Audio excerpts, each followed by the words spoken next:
ہم امریکہ کی ایک ریاست میں جمعہ پڑھانے کے لیے حاضر ہوئے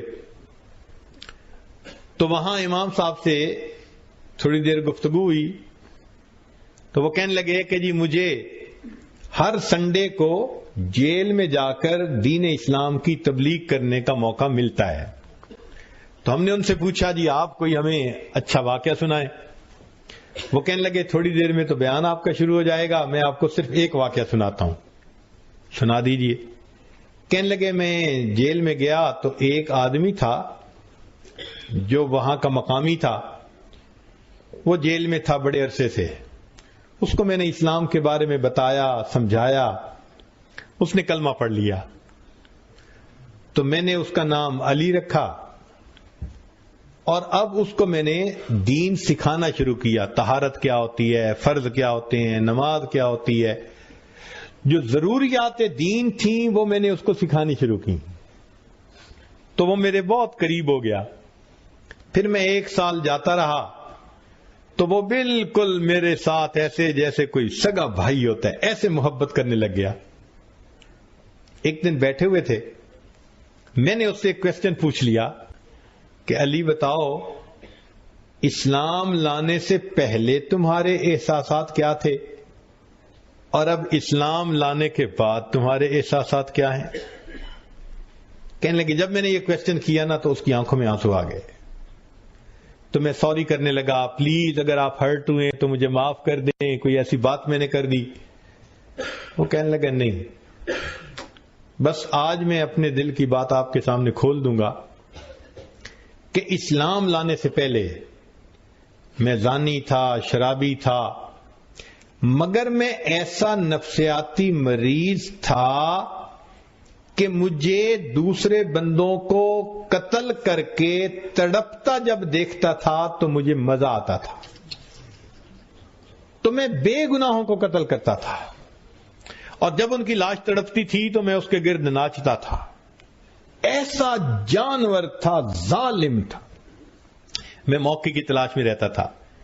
کہیں عورت اکیلی مل گئی, بچہ اکیلا مل گیا, بندہ اکیلا مل گیا, یہاں مجھے کوئی اکیلا مل جاتا میں اس کو بلا وجہ قتل کرتا. اس کا خون بہتا ہوا دیکھتا, تڑپتا ہوا دیکھتا, ٹھنڈا ہوتا دیکھتا, اور نفسیاتی مریض تھا کہ اس سے مجھے خوشی ہوتی تھی. کہنے لگا کہ میں نے 30 سے زائد بندوں کو بے گناہ قتل کیا ہوا ہے. یہاں تو میں آیا ہوں ایک چھوٹے سے جرم میں اور 6 مہینے کے بعد میں بات پر نکل جاؤں گا. کسی کو میرا پتہ نہیں چلا کہ میں نے کتنے مرڈر کیے ہیں. لیکن جب تم نے اسلام کا کنسپٹ مجھے دیا اور قیامت کے دن کا کنسپٹ دیا کہ ہر بندہ اپنے عمل کا جواب دے ہوگا, میں نے اسلام قبول کر لیا.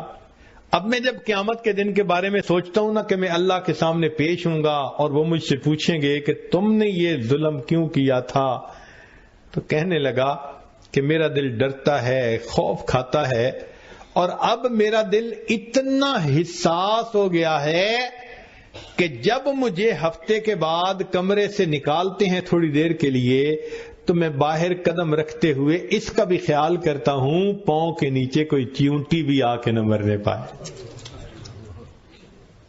جو کفر کے زمانے میں 30 سے زائد بے گناہ لوگوں کو قتل کرتا ہے, جب قیامت کا تصور اس کے ذہن میں اتر جاتا ہے پھر اللہ اس کا دل ایسا بنا دیتے ہیں کہ وہ چلتے ہوئے یہ بھی خیال کرتا ہے کہ پاؤں کے نیچے چیونٹی آ کے بھی نہ مرنے. ملک شاہ ایران کا بادشاہ گزرا ہے, میں اپنی بات کو ذرا سمیٹتا ہوں. وہ اپنے پولیس والوں کے ساتھ ایک مرتبہ 3 دن جنگل میں شکار کھیلنے کے لیے چل رہا. پولیس والوں نے وہاں ایک گائے دیکھی جو چر رہی تھی اور کوئی بندہ ساتھ تھا نہیں. انہوں نے اپنے آپ میں ہی سوچ لیا کہ یہ شاید آزاد گائے ہے. چلو انہوں نے اس کو پکڑ کے ذبح کیا اور اس کا گوشت انہوں نے بھون کے کھایا. وہ گائے ایک بڑھیا کی تھی. جب اس کو دوسرے دن پتا چلا کہ میری گائے کو تو ذبح کر دیا گیا تو وہ آئی اور اس نے پولیس والوں کو کہا کہ بھائی آپ لوگوں نے میری گائے کو ذبح کر دیا, تو اب آپ ایسا کریں کہ مجھے پیسے دے دیں, میں دوسری گائے خرید لوں. میرا تو گزارا ہی اس کے دودھ، مکھن، دہی، لسی کے اوپر ہوتا تھا۔ پولیس والوں نے کہا کہ ہمارے پاس تو پیسے نہیں ہیں۔ اس نے کہا اچھا اگر آپ کے پاس پیسے نہیں تو بادشاہ سے مجھے بات کرنے دیں۔ ان کا نہیں، ہم آپ کو نہیں موقع دیتے بادشاہ سے بات کرنے کا۔ تو وہ بوڑھی عورت بڑی پریشان ہوئی کہ اب میں کروں تو کیا کروں۔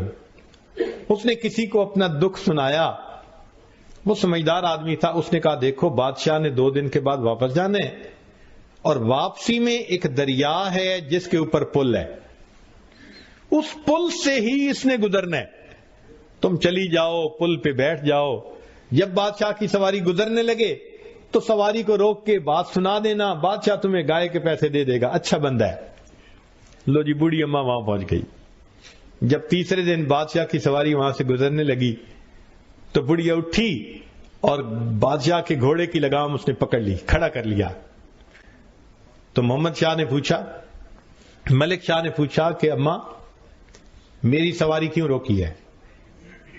تو بڑھیا نے اس وقت اس کو ایک بات کہی کہ ملک شاہ میرا اور تیرا ایک معاملہ ہے، ملک شاہ میرا اور تیرا ایک معاملہ ہے، میں یہ پوچھنا چاہتی ہوں اس پل پہ چکانا چاہتا ہے یا قیامت کے دن پل صراط پہ چکانا چاہتا ہے؟ کہتے ہیں کہ بوڑھیا نے جب یہ بات کی نا تو اس کی آنکھوں میں سے آنسو آ گئے، نیچے اترا، بات پوچھی اور اس کو 7 گایوں کی قیمت دی، 7 گایوں کی، اور 7 گایوں کی قیمت دے کے ہاتھ جوڑ کے کہا کہ اماں ادھر ہی معاف کر دینا، میں پل صراط پہ جواب دینے کے قابل نہیں۔ ہم نے اللہ کے جن بندوں کے دل دکھائے ہیں دنیا میں ان سے معافی مانگ لینا آسان ہے، ورنہ کل قیامت کے دن اگر پل صراط پہ ہمیں کھڑا کر لیا گیا تو ہمارا کیا بنے؟ اس لیے قرآن مجید میں ہے کہ کچھ لوگ ہوں گے اللہ تعالیٰ کے سامنے سے جب جائیں گے نا، آپ نے دنیا میں دیکھا نا ایئرپورٹ پہ سکیننگ مشین ہوتی ہے، ایک ایک کر کے جاتے ہیں، تو جس کے پاس کوئی میٹیلک چیز ہوتی ہے تو بیپ آ جاتی ہے، تو وہ پھر اس کی تفتیش کرتے ہیں، اور جس کے پاس کچھ نہیں ہوتا وہ سیدھا گزر جاتا ہے۔ قیامت کے دن اسی طرح ہوگا، ایک ایک بندہ جئتمونا فرادا کما خلقناکم اول مرہ، اللہ فرماتے ہیں ایک ایک کر کے تم میرے سامنے سے جاؤ گے، وہ سکین ہو رہے ہوں گے سارے بندے، اور جنہوں نے دوسروں کے دل دکھائے ہوں گے اور دوسروں کے لیے وبال جان بن کے رہے ہوں گے اور اللہ کے حکموں کو توڑا ہوگا،